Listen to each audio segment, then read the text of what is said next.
जैसे ही movie start होती है हम 5 फ्रेंड्स को देखते हैं जो कि अपने शो के लिए कहीं पर जा रहे होते हैं। उन फ्रेंड्स में कहानी की मेन कैरेक्टर एरिन और उसके साथ उसके बाकी फ्रेंड्स होते हैं। और जब वो लोग एक जगह टेक्सास से गुजर रही होते हैं तो सडन एक लड़की उनकी वैन के सामने आ जाती है। वो समझते हैं कि वो लड़की मुसीबत में है और उसे बचाते हुए वो अपनी वैन रोक लेते हैं और उससे पूछते हैं व्हाट हैपेंड, क्या आप ठीक है? लेकिन वो लड़की कोई आंसर किए बगैर चलती रहती है। इसके बाद एरिन बाहर निकल कर उस लड़की के पास जाती है। वो लड़की कह रही होती है कि वो एक बुरा इंसान है। तब वो लोग समझते हैं कि ये लड़की शायद शॉप में है तो वो उसे वैन में बिठा लेते हैं। वो एक मीट कंपनी के सामने से गुजर रही होती है। तब वो लड़की कहती है कि तुम गलत रास्ते पर जा रहे हो। तो वो जबरदस्ती वैन रोकने की कोशिश करती है और उनका ड्राइवर फ्रेंड वैन रोक भी लेता है। तो वो लड़की मुसलसल रो रही होती है और कहती है कि वो एक बुरा इंसान है और उसने सबको मार डाला। और वो उन लोगों को भी कहती है कि तुम भी अनकरीब मरने वाले हो। ये कहते ही वो एक गन अपने मुंह में रखती है और खुद को शूट कर लेती है। ये देखकर वो सब लोग काफी डर जाते हैं, काफी घबरा जाते हैं और फौरन वैन से बाहर निकल आते हैं। उन्हें कुछ भी समझ नहीं आ रही होती कि डेड बॉडी का क्या किया जाए, पुलिस को इन्फॉर्म करना चाहिए या नहीं। और काफी टाइम सोचने के बाद वो पुलिस के पास जाने को प्रेफर करते हैं। लेकिन उन्हें क्या पता था कि उनका ये फैसला उनके लिए कितना गलत साबित होने वाला है। उन्हें एक गैस स्टेशन मिलता है और वो वहां पर चले जाते हैं और वो गैस स्टेशन की ऑनर को सारी बात बता देते हैं। और वो लेडी पुलिस ऑफिसर को कॉल करती है। वो उन लोगों को कहती है कि तुम्हें एक फैक्ट्री में जाना होगा जहां तुम उस पुलिस ऑफिसर से मिल सकते हो। ये सुनकर उन्हें काफी अजीब लगता है लेकिन कोई और रास्ता भी तो नहीं था उनके पास। वो उस फैक्ट्री में जाते हैं मगर वो पुलिस ऑफिसर उन्हें वहां नहीं मिलता। और हैरत की बात ये कि वो फैक्ट्री भी बिल्कुल खाली थी और वो लोग वहीं पर उस पुलिस ऑफिसर के लिए वेट करते हैं। और अचानक उन लोगों को वहां पर कुछ दिखाई देता है। चेक करने पर उन्हें वहां एक छोटा लड़का मिलता है। वो बच्चा उन्हें बताता है कि पुलिस ऑफिसर यहाँ तो नहीं आएगा क्योंकि वो तो अपने घर पर है। उस बच्चे से पुलिस ऑफिसर का एड्रेस लेने के बाद एरिन और उसका फ्रेंड पुलिस ऑफिसर के घर की तरफ निकल पड़ती है। घर उन्हें मिल जाता है लेकिन वहां उन्हें एक बूढ़ा आदमी मिलता है। वो बूढ़ा आदमी उनसे कहता है कि ये उस पुलिस ऑफिसर का घर नहीं है लेकिन मैं तुम्हारी हेल्प करते हुए उस पुलिस ऑफिसर को कॉल कर सकता हूँ, लेकिन तुम में से सिर्फ लड़की ही अंदर जाएगी। और एरिन का फ्रेंड बाहर ही वेट करता है। वो बूढ़ा आदमी पुलिस ऑफिसर को कॉल करता है और एरिन उसे सब कुछ बता देती है। पुलिस ऑफिसर कहता है कि मैं ऑलमोस्ट हाफ एन आवर तक वहां पहुंच जाऊंगा। कॉल करके एरिन जाने लगती है लेकिन वो बूढ़ा आदमी एरिन को हेल्प के लिए कहता है और एरिन उस बूढ़े आदमी की हेल्प करती है। एरिन को गए हुए काफी देर हो गई थी। बाहर उसके फ्रेंड को उसकी फिक्र हो रही थी इसीलिए वो भी अंदर चला जाता है। एरिन का फ्रेंड उसे ढूंढने लगता है और तभी मूवी का विलन लेदरफेस पीछे से आकर हथौड़े से उस पर अटैक कर देता है और उसे घसीटते हुए एक कमरे में ले जाता है। बाहर आकर एरिन देखती है कि उसका फ्रेंड वहां नहीं है। इट्स मीन वो वापस फैक्ट्री में चला गया है और वो भी फैक्ट्री की तरफ चली जाती है। एरिन फैक्ट्री में आकर देखती है कि उसका वो फ्रेंड जो उसके साथ गया था वो तो यहाँ पर भी नहीं है। तो उसे फिक्र होने लगती है। वो सब लोग अपने फ्रेंड्स को ढूंढने लगते हैं लेकिन उन्हें वहां पर वो नहीं मिलता। एक गाड़ी में उन्हें एक फैमिली की पिक्चर्स मिलती है जिनमें वो लड़की भी शामिल थी जो उन्हें रोड पर मिली थी। अब ढूंढने पर भी उन्हें उनका दोस्त नहीं मिलता तो एरिन और उसका फ्रेंड अपने मिसिंग फ्रेंड को ढूंढने दोबारा उस बूढ़े आदमी के घर पर जाती है। एरिन देखती है कि वो बूढ़ा आदमी घर के बाहर बैठा हुआ है। एरिन उस बूढ़े आदमी को अपनी बातों में लगाती है और इतनी देर में उसका फ्रेंड अंदर चला जाता है। अपनी फ्रेंड को ढूंढते हुए वो लड़का एक ऐसे रूम में चला जाता है जहाँ पर हर तरफ स्किन के टुकड़े लटके हुए थे। सडन उसे वहाँ पर एक बॉक्स गिर जाता है और ये बात सुनकर एरिन भी वहाँ पहुंच जाती है। वो बूढ़ा आदमी उन लोगों को देख लेता है और वो एरिन के फ्रेंड को देखकर काफी गुस्सा होता है और कहता है come on boy bring it. और बस ये सुनते ही लेदरफेस एक चेनसॉ अपने हाथ में लेकर वहाँ आ जाता है। वो लोग उसे देखकर वहाँ से भागने लगती है। एरिन तो बचकर भागने में कामयाब हो जाती है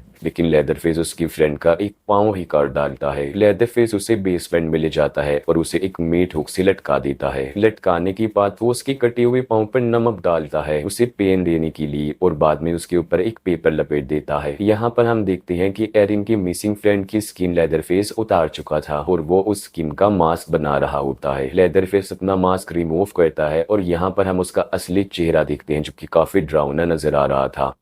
फैक्ट्री में आकर एरिन अपनी वैन में बैठती है और उसे स्टार्ट करने लगती है लेकिन वो स्टार्ट भी नहीं हो रही थी और इतनी देर में वो पुलिस ऑफिसर भी वहां पर आ जाता है और एरिन जब उसे देखती है तो थोड़ी रिलैक्स हो जाती है। उस पुलिस ऑफिसर को उनकी वैन में ड्रग्स मिलता है जिसकी वजह से वो काफी गुस्सा हो जाता है और वो उन तीनों को बाहर निकाल कर जमीन पर लिटा देता है एज अ पनिशमेंट। बाद में वो एरिन के फ्रेंड मॉर्गन को उठाकर वैन में ले जाता है। वो मॉर्गन को कहता है कि जैसे उस लड़की ने सुसाइड किया था मुझे वैसे करके दिखाओ और वो उसे गन मुंह में रखने पर इंसिस्ट करता है और वह मॉर्गन के हाथ में गन दे देता है और उस गन को मुंह में रखने पर वो मजबूर कर देता है और यही नहीं बल्कि वो उसे ट्रिगर प्रेस करने को भी बोलता है। मॉर्गन काफी घबरा जाता है और मौका मिलने पर वो पुलिस ऑफिसर को ही गन पॉइंट पर ले आता है। वो उस पुलिस ऑफिसर को शूट करने लगता है लेकिन उस गन में बुलेट्स ही नहीं थी। पुलिस ऑफिसर उनके वैन की चाबी लेकर और उनकी उस फ्रेंड मॉर्गन को लेकर वहां से चला जाता है और वो पुलिस ऑफिसर मॉर्गन को लेदरफेस के घर में लेकर जाता है। एरिन वैन स्टार्ट करने की कोशिश करती है। वो उस वैन को स्टार्ट तो कर लेती है लेकिन जब वो उसे ड्राइव करने लगती है तो उसके टायर्स निकल जाते हैं। वो दोनों फीमेल फ्रेंड्स अभी सोच ही रही होती हैं कि ये क्या हो रहा है कि लेदरफेस अपना चेनसो लेकर वहां पर आ जाता है। एरिन की फ्रेंड उससे डर कर वैन से बाहर भाग जाती है और लेदरफेस उसके पीछे पीछे जाता है। एरिन की फ्रेंड काफी बचने की कोशिश करती है लेकिन लेदरफेस उसे चेनसो से काट डालता है। एरिन वैन में बैठी हुई अपनी आंखों के सामने ये सब कुछ देख रही थी। एरिन देखती है कि लेदरफेस ने उसकी उस फ्रेंड का मास्क पहना हुआ था जो काफी टाइम से गायब था। उसे देखकर वो काफी हैरान और परेशान रह जाती है और अब लेदरफेस उसकी तरफ आ रहा था। तब वो वैन से निकलकर जल्दी से भाग जाती है लेकिन लेदरफेस उसका पीछा नहीं छोड़ता। एरिन भागते भागते एक कैंपर वैन के पास पहुंच जाती है। उस वैन के अंदर दो फीमेल्स थी जो कि माँ बेटी थी। एरिन उन लोगों को लेदरफेस के बारे में बता देती है जिस पर वो यंग लेडी कहती है कि लेदरफेस एक अच्छा इंसान है और उसकी बुराई ये है कि उसको स्किन डिसीज है जिसकी वजह से उसका चेहरा काफी बुरा नजर आता है, अदरवाइज वो किसी को नुकसान नहीं पहुंचाता। एरिन को रिलैक्स करने के लिए वो उसे चाय पिलाती है। एरिन उनसे फोन के बारे में पूछती है जिस पर वो कहती है कि हमारे पास फोन नहीं है।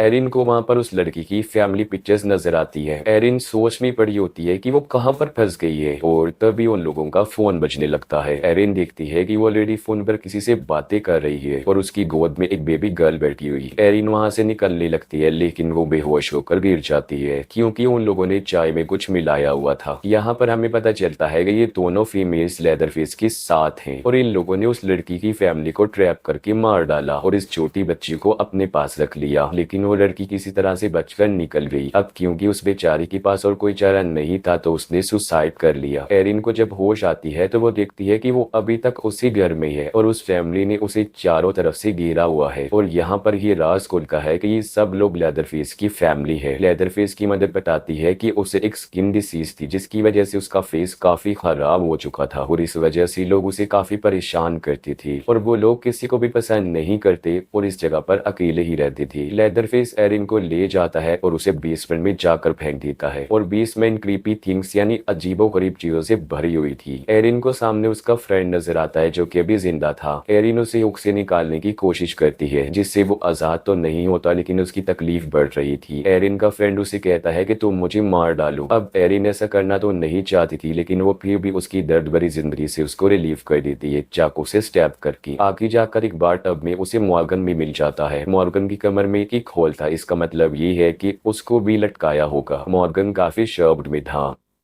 एरिन उसे बात तब से बाहर निकाल लेती है और तभी वो बच्चा वहां पर आ जाता है जो उन्हें मिला था और वो बच्चा उनके लिए खतरा नहीं था बल्कि वो उनकी हेल्प करना चाहता था। वो दोनों वहां से बाहर निकलने लगती है लेकिन लेदरफेस उन्हें देख लेता है और वो चेनसो लेकर वहां पहुंच भी जाता है। वो बच्चा बाहर निकलने में उनकी हेल्प कर रहा था और लेदरफेस उनके पीछे खड़ा हुआ था। अब मॉर्गन तो निकलने में कामयाब हो जाता है लेकिन लेदरफेस एरिन का पाँव पकड़ लेता है और वो बच्चा उसकी हेल्प करता है और फिर एरिन भी किसी तरह बाहर भाग जाती है। एरिन और मॉर्गन एक काफी पुरानी कैबिन में आ जाते हैं लेकिन लेदरफेस ने उनका पीछा नहीं छोड़ा था और वो उनका पीछा करते करते वहां भी आ जाता है। एरिन मॉर्गन को कहीं पर छुपा देती है और खुद भी कहीं पर छुप जाती है। लेदरफेस वहां आकर उन्हें ढूंढने लगता है। अब जहां पर एरिन छुपी थी वहां पर काफी ज्यादा चूहे आकर उस पर चढ़ने लगते हैं। एरिन तो शोर नहीं कर रही थी लेकिन वो चूहे बहुत शोर कर रहे थे और तभी लेदरफेस वहां से चला जाता है और एरिन समझती है कि शायद वो लोग बच गए हैं लेकिन वो गलत थी और पीछे से आकर लेदरफेस उसे पकड़ लेता है। वो उसे चेनसो से काटने ही लगता है कि तभी मॉर्गन आकर उसकी हेल्प करता है। लेदरफेस फिर से मॉर्गन को वहां पर लटका देता है और एरिन डर कर वहां से भाग जाती है और लेदरफेस भी उसका पीछा करने लगता है। भागते भागते वो लोग एक फेंस फायर तक पहुंच जाते हैं। एरिन तो उसे पार करने में कामयाब हो जाती है लेकिन लेदरफेस का पाँव उसमें फंस जाता है और वो चेनसो उसके पाँव पर चल जाती है जिससे वो इंजर्ड हो जाता है। एरिन रोड तक पहुंच जाती है और एक कार को रोककर उससे हेल्प मांगती है लेकिन वो कार उसकी हेल्प की बगैर वहाँ से चली जाती है और एरिन आगे भागने लगती है और भागते भागते वो उस मीट कंपनी के सामने आ जाती है और वो उसके अंदर चली जाती है, लेकिन लेदरफेस भी वहाँ पर आ गया था। एरिन लेदरफेस से बचने के लिए एक काफी बड़े बीफ में छुप जाती है, लेकिन उसका भी कोई फायदा नहीं होता क्योंकि लेदरफेस चेनसो से उसे काट देता है। एरिन वहाँ से एक बुचर्स नाइफ उठाकर एक लॉकर में छुप जाती है और जैसे ही लेदरफेस उसके सामने आता है वो उस बुचर्स नाइफ से कई बार उस पर स्टैब करके उसका हाथ काट देती है और लेदरफेस इंजर्ड होकर वहीं गिर जाता है। एरिन वहाँ से बाहर निकल आती है और रोड पर जाकर एक ट्रक को रोक लेती है। ट्रक ड्राइवर उसी मुसीबत में देखकर उसे अपने ट्रक में बिठा देता है। एरिन नोटिस करती है कि वो गैस स्टेशन के पास जा रहा है। एरिन ये देखकर कहती है कि तुम गलत रास्ते पर जा रहे हो, लेकिन वो फिर भी नहीं रुकता। एरिन के साथ सेम वैसा ही हो रहा था जैसे उस लड़की के साथ हुआ जिसे हमने मूवी के स्टार्ट में देखा था, लेकिन एरिन अपनी हिम्मत का इस्तेमाल करते हुए जबरदस्ती उसे रोकने की कोशिश करती है, लेकिन अब काफी देर हो चुकी थी क्योंकि वो गैस स्टेशन तक पहुंच गया था। अब एरिन भी उसके साथ ही ट्रक से उतर जाती है। वो विंडो से अंदर देखती है तो उसे वहां पर वो बेबी गर्ल भी नजर आती है और वो सब बेबी को वहीं पर छोड़कर उसके पास चले जाते हैं। वापिस आकर वो लेडी देखती है कि वो बेबी नहीं है वहां पर क्योंकि एरिन उसे वहां से लेकर भाग गई थी। वो ट्रक ड्राइवर अपने ट्रक को जाकर चेक करता है, लेकिन एरिन उसे वहां भी नहीं मिलती क्योंकि वो कार में बैठी हुई थी और वो कार से उस ट्रक ड्राइवर को हिट करती है और बजाय वहां से भागने के वो गाड़ी को रिवर्स करती है और उस ट्रक ड्राइवर को कुचलकर मार डालती है। एरिन ने उस बेबी की जान बचा ली थी और वो बच्ची उसी के साथ थी। एरिन खुश होते हुए वहां से जा रही थी और तभी लेदरफेस वहां आकर चेनसो से उन पर अटैक कर देता है, लेकिन वो किसी तरह बचते हुए वहां से निकल जाती है। लेदरफेस उसे जाते हुए देख रहा था और काफी गुस्से में था। एरिन अपने साथ साथ उस बच्ची की जिंदगी बचाने में भी कामयाब हो जाती है। उन दोनों की जिंदगियां बचने के साथ ही मूवी यहीं पर एंड हो जाती है। Thanks for watching.